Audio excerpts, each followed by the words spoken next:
I thought my parents' 50th anniversary would be a celebration of lifelong love. Instead, my mother used the toast to announce she was putting my father in a home and moving to Costa Rica. The crystal champagne flute chimed against the others, a sound that had always signified joy and family in our home. We were all there in the elegant dining room of the Seafarers Club, the Atlantic Ocean pounding rhythmically against the cliffs below the picture window.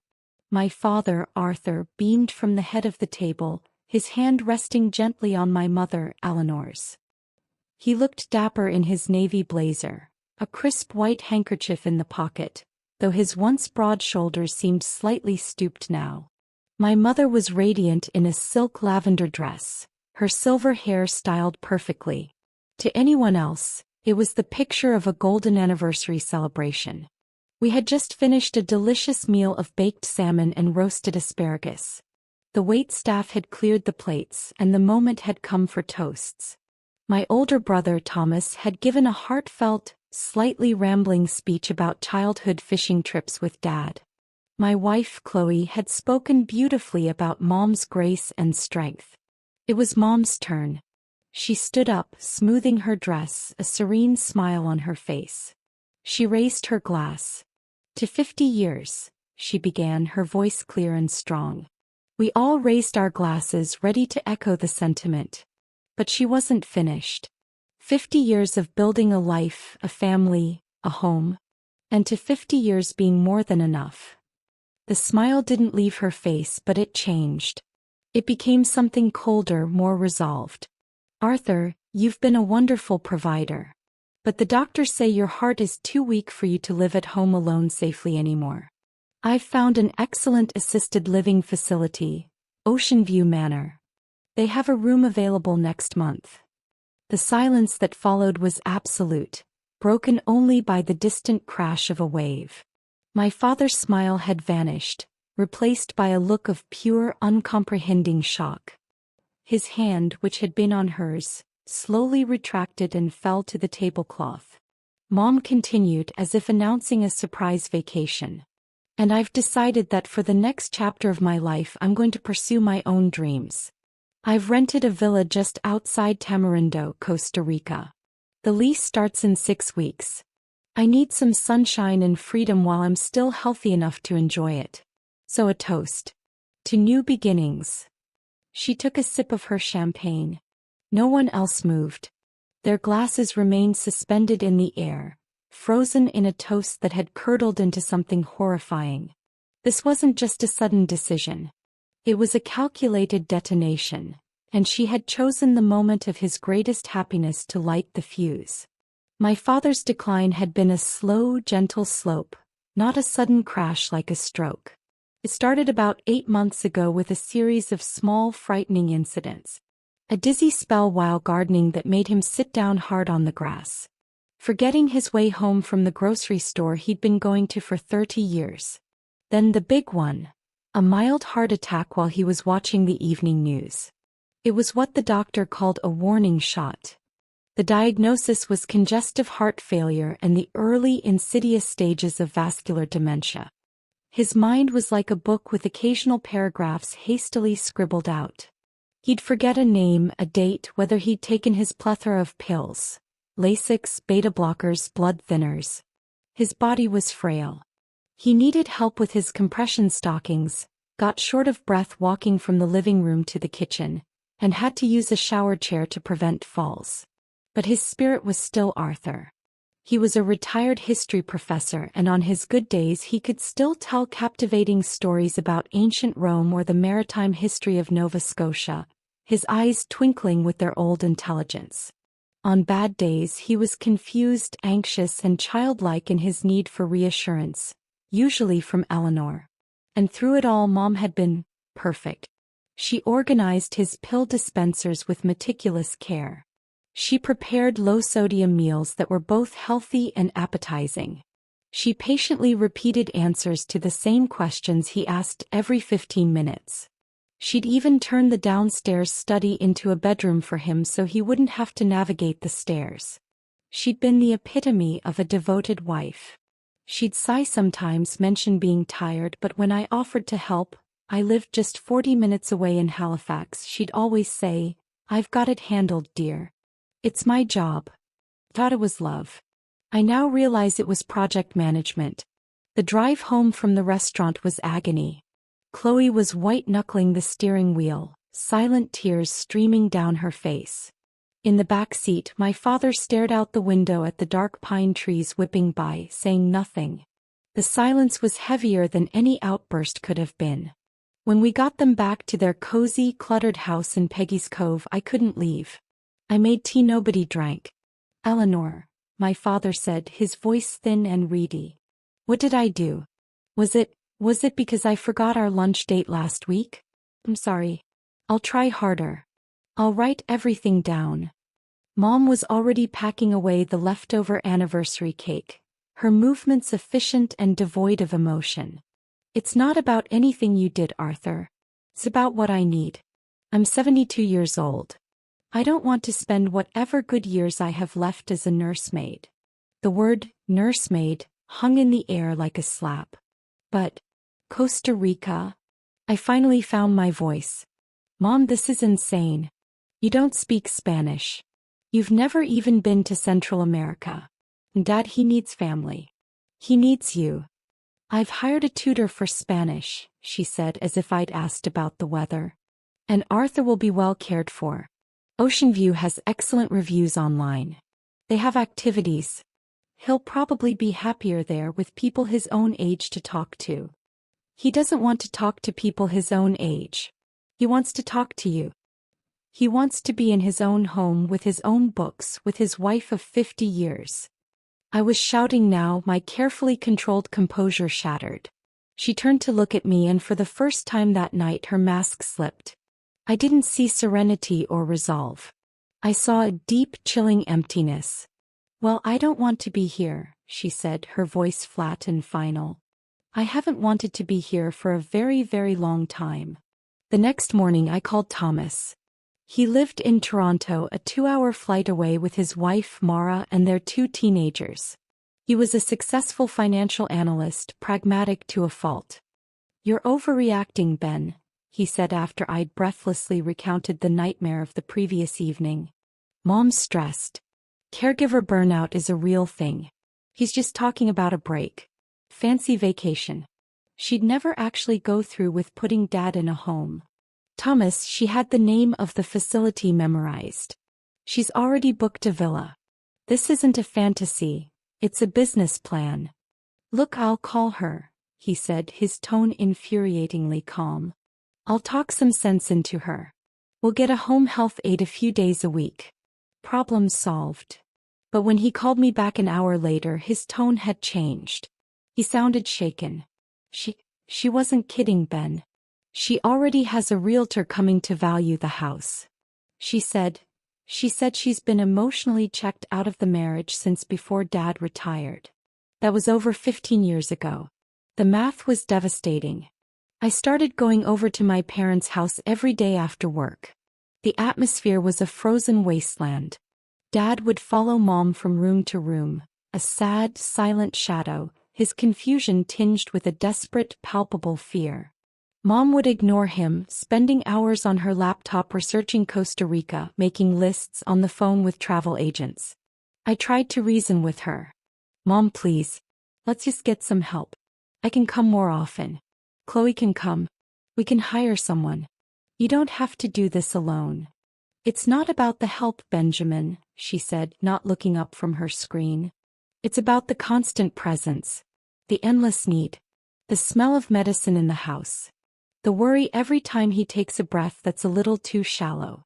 I can't live inside this tiny, anxious world anymore. I want to see the world while I still can." She was rewriting their entire history. "What about in sickness and in health?" I asked, my voice cracking. "That's a vow young people make to each other when they believe they're immortal," she said dismissively. "It doesn't account for 30 years of quiet resentment or the terror of realizing your own mortality is next on the clock." A week after the anniversary dinner, I witnessed the moment my father's heart broke in two. He was struggling to open a new jar of olives. His hands, weakened by his condition, couldn't get a good grip. He fumbled and the jar slipped, smashing on the terracotta tile kitchen floor, scattering glass and brine everywhere. He looked up at my mother who was standing nearby with utter panic. "I'm so sorry, Ellie. I'm so clumsy. I'll clean it up. I'm sorry." He started to bend down, his movements shaky and dangerous. "Don't, Arthur, you'll cut yourself," Mom said, but her voice wasn't gentle. It was sharp, irritated. She didn't move to help him. She just grabbed the roll of paper towels and threw it on the counter near the mess. "Just leave it. Benjamin will get it when he gets here." He walked out of the kitchen. Dad stood there amidst the wreckage of the jar and the olives, staring after her. The look on his face wasn't just embarrassment or sadness. It was the profound, devastating realization that the person he loved most in the world saw him as a nuisance. A problem to be managed and then left for someone else to clean up. I rushed in and helped him to a chair, then cleaned up the mess. He didn't speak. He just watched me with vacant eyes. Thomas flew down that weekend. We orchestrated a family meeting, hoping that with all of us together we could appeal to her sense of reason, of family, of basic human decency. It backfired spectacularly. We sat in the living room, Dad in his armchair, Mom on the sofa, Thomas and I on the facing love seat. Thomas started, using his best boardroom negotiation voice. "Mom, we understand you're under a lot of pressure. We want to help. Let's discuss a sustainable care plan for Dad that doesn't involve such a final solution." Mom didn't even let him finish. "There's nothing to discuss. My plans are made. The deposit on the villa is non-refundable. I've already paid the first month's fee at Ocean View. The paperwork is signed." "Eleanor, please," Dad whispered, his voice trembling. "Don't do this. This is my home. We built this life together." Mom turned to him, and for the first time she was completely, brutally honest. "I built a life I didn't want, Arthur.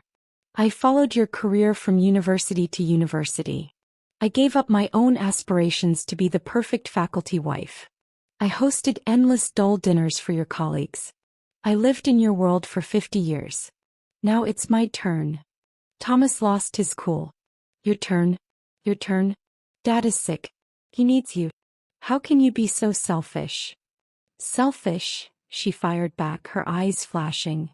"Was it selfish to spend the last 8 months wiping up after him, monitoring his every breath, losing sleep every time he coughs? I've paid my dues. I'm done." The argument escalated. Mara called from Toronto, worried about the yelling she could hear over the phone. Thomas screamed that Mom was a monster. Mom coldly informed us that she had spoken to a divorce lawyer and would be filing after Dad was situated, as it would be less messy. Dad began to cry, quiet, hopeless sobs that were worse than any sound I'd ever heard. He looked at me, a lost little boy. "Ben, what did I do? Make her stop. Please make her stop." Thomas, defeated and furious, left for the airport early, saying he couldn't be in the same house with her.